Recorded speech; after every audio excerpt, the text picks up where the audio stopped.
मैं आपको याद करा दूं कि गुरुजी जन्म शताब्दी समारोह में आज से करीब 2-3 साल पहले मैं आपके पास आई थी और यहाँ पे मैं आई थी तो उस समय मैंने सुना था कि यहाँ पे कितना अत्याचार, कितना भ्रष्टाचार हो रहा है।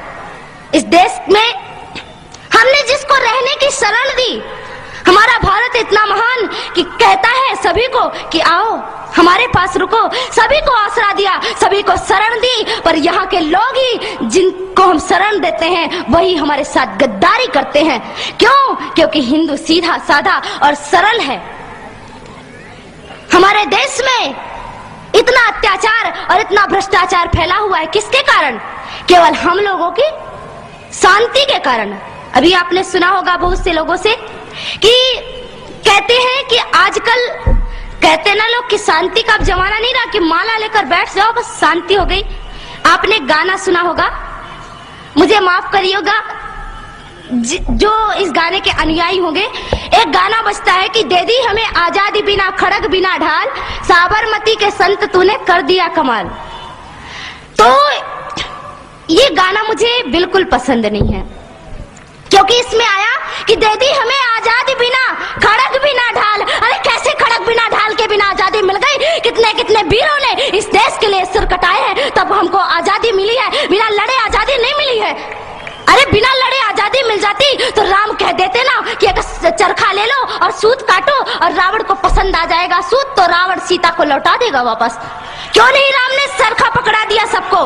तो केवल चरखा पकड़ने से और सूत काटने से आजादी नहीं मिलती और शांति का भाषण देने से आजादी नहीं मिलती। राम ने अपने प्रत्यंचा पर अपनी धनुष पर तीर चढ़ाया और रावण के संग वध किया, तब माता सीता वापस आई। हिंदुओं, आप राम बनो और अपने धनुष को तैयार कर लो और तभी इस देश से आतंक नष्ट विनष्ट होगा। आप सभी लोग तैयार हो जाइए। और मैं आपको एक बात कह दूं कि आज आप सभी लोगों को तैयार होना है। जब इस देश में 26 जनवरी को स्वतंत्रता का संग्राम मनाया जा रहा था, आजादी का संग्राम मनाया जा रहा था, चारों ओर खुशियां ही खुशियां थी, तब कश्मीर की केसर की क्यारियों में बारूदी सुरंगें फोड़ी जा रही थी। भाड़े से आए हुए कितने आतंकवादियों ने पता नहीं कितने निरपराध आदमियों को, कितने मासूमों की हत्या कर दी। तो वहां पर किसी नेता ने आंसू नहीं बहाए, पर बाबरी का ढांचा गिर जाने पर रोने वाले नेता छाती पीट पीट कर रोते थे। ऐसे छाती पीट रहे थे जैसे रावण के मरने पे मंदोदरी ने भी अपनी छाती नहीं पीटी होगी।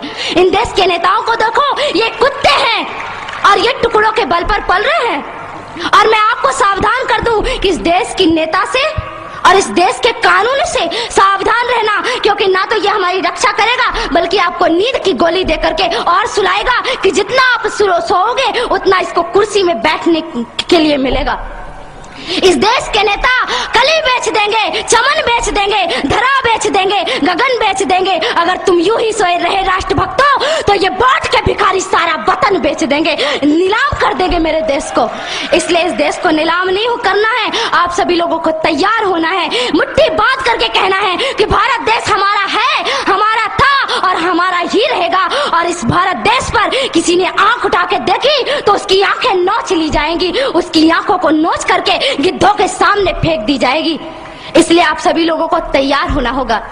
आज मैं आपको बता दूं कि इस देश में क्या हो रहा है।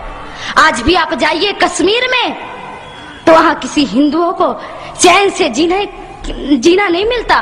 कश्मीर में कश्मीर के लोगों को मार मार कर भगाते हैं। लोग घायल अवस्था में जम्मू के और दिल्ली के फुटपाथों पर लेटे हुए हैं। हमारा नेता कभी भी ये पूछने नहीं आया कि तुम्हें क्या तकलीफ है, तुम्हें क्या परेशानी है। कोई भी वहां पे पूछने के लिए नहीं जाता। पर मैं आपसे कहती हूँ कि आप तो हिंदू हैं, एक हिंदू दूसरे हिंदू की पीड़ा समझ सकता है। मैं आप लोगों से कहना चाहती हूँ कि अब आतंक का नष्ट होना चाहिए। इस देश से आतंक का नष्ट तभी होगा जब आप सभी लोग तैयार होंगे, आप सभी लोग खड़े होंगे। क्यों? हमारे देश में राम सेतु पर ऐसा राम सेतु और भगवान श्री राम द्वारा बनाया गया वह सेतु, उसको तोड़ने की बात कह दो कि जिस हाथों से राम सेतु टूटेगा उन हाथों को हम काट कर फेंक देंगे। और जो हमारे देश में हमारे राम का नहीं वो हमारे किसी काम का नहीं। जो राम से नहीं मिल सकता वो हमसे भी नहीं मिल सकता, और उसको लात मारकर इस देश से बाहर निकाल देना है। और मैं आप लोगों से कहना चाहती हूँ कि सभी लोग तैयार हो जाइए। बस भगवान श्री राम हमारी प्रतीक्षा कर रहे हैं। भारत माता अपनी बाहों को फैलाए हुए है और कह रही है कि मेरे बेटो, मैं तुमको गले से लगाने के लिए तैयार हूँ, पर एक शर्त पर, जब तुम इस देश को, इस भारत भारती को पुनः विश्व गुरु के पद पर प्रतिष्ठित करोगे, तब भारत माता आपको चैन की नींद सुलाएगी। कृष्ण ने गीता में महाभारत के युद्ध के समय पे शंख बजाया। केवल कृष्ण को बांसुरी नहीं बजानी आती, कृष्ण शंख भी बजाता है। और कृष्ण ने शंख बजाया और शंख बजा करके कहा कि इस देश में पहले शंख बजा करके सबको जागृत करो, और जब सब जागृत हो जाएं तो फिर चैन की बांसुरी बजाना, फिर चैन से बैठ जाना। पहले राम का धनुष बाण उठा करके इस देश से रावण को खत्म कर दो, फिर कृष्ण की बांसुरी बजाने के लिए बैठ जाना। भारत माता तो स्वयं तैयार बैठी है और हमें डराया जाता है। दूसरी बात, अभी मैंने आपको कहा कि कुछ तो भय में लोग संप्रदाय जातियों को बदल देते हैं और कुछ लोग डर के मारे। तो आप बता दो, आप कौन हो? अरे शेर कौन होता है? जंगल का राजा होता है ना। और शेर को किससे भय होता है? अरे आप शेर है, शेर को किसी से डर नहीं होता। बता दो उन मुल्लों को, पाकिस्तानियों को, कि हम डरते नहीं अणुबम्बों से, विस्फोटक जलपोतों से, हम डरते हैं ताशकंद शिमला जैसे समझौतों से। सियार भेड़िए से डर सकती सिंहों की औलाद नहीं। भरतवंश के इस पानी की है तुमको पहचान नहीं। आइटम बम बना करके तुम किस्मत पर फूल गए। 65, 71 और 99 के युद्धों को शायद भूल गए। तुम याद करो, अब्दुल हमीद ने पैटर्न टैंक जला डाला, हिंदुस्तानी नेटो ने अमरीकी जेट जला डाला। तुम याद करो, गाजी का बेड़ा झटके में ही डुबा दिया, ढाका के जनरल नियाजी को दूध छठी का पिला दिया। तुम याद करो 90,000 उन बंदी पाक जवानों को। तुम याद करो शिमला समझौता, इंदिरा के एहसानों को। पाकिस्तान ये कान खोल कर सुन ले कि अब की जंग छिड़ी तो सुन ले, नाम निशान नहीं होगा। कश्मीर तो होगा लेकिन पाकिस्तान नहीं होगा। लाल कर दिया लहू से तुमने श्रीनगर की घाटी को। किस गफलत पर छेड़ रहे तुम सोई हल्दी घाटी को।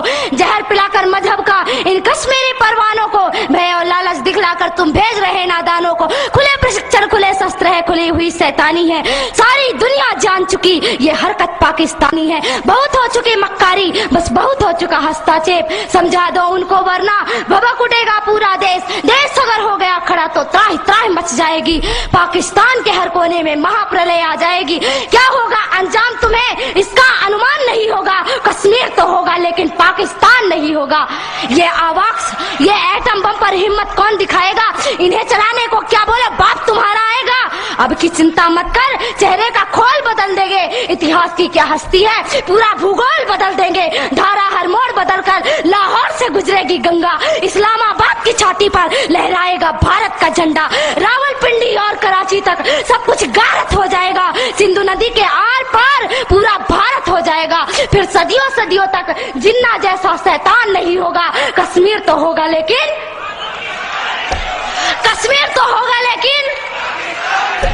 अगर आप ऐसा ही बोलते हैं तो एक दिन मैं सच कहती हूँ कि पाकिस्तान का नामो निशान नहीं रहेगा। इसलिए मेरे देश के बंधुओं, मेरे देश के भाइयों, खड़े हो जाइए। अब खड़े होने का वक्त है।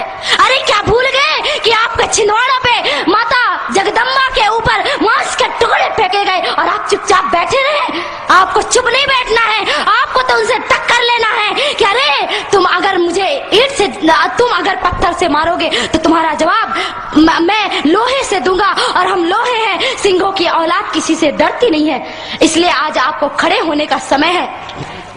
इस देश में कानून बनाया गया। कहते हैं कि राम मंदिर का मामला अभी तक नहीं सुलझा। राम जी का मंदिर क्यों नहीं बन रहा है? क्यों नहीं बन रहा है प्रभु श्री राम जी का मंदिर? कुछ समय पहले की बात थी, कहा गया कि कोर्ट जो निर्णय करेगी वही होगा। अरे मैं आपसे पूछती हूँ कि क्या राम मंदिर और राम सेतु का निर्णय कोर्ट करेगी, अदालत करेगी, या हमारे देश के हिंदुओं की श्रद्धा या कि विश्वास निर्णय करेगा? आप बताइए क्या निर्णय करेगा? आपका विश्वास निर्णय करेगा तो आप अपने विश्वास से निर्णय करिए। अरे इन नेताओं को और इन पुलिस वालों को छोड़ दीजिए। आप अपने से जाइए और एक एक ईंट लेकर अगर हिंदुस्तान का एक एक आदमी एक एक ईंट लेकर गया तो मैं कहती हूँ कि राघवेंद्र सरकार का मंदिर कोई और नहीं बल्कि आप बनाएंगे, और केवल आपको केवल जाने की आवश्यकता है। प्रभु श्री राम का मंदिर आप बनाइए।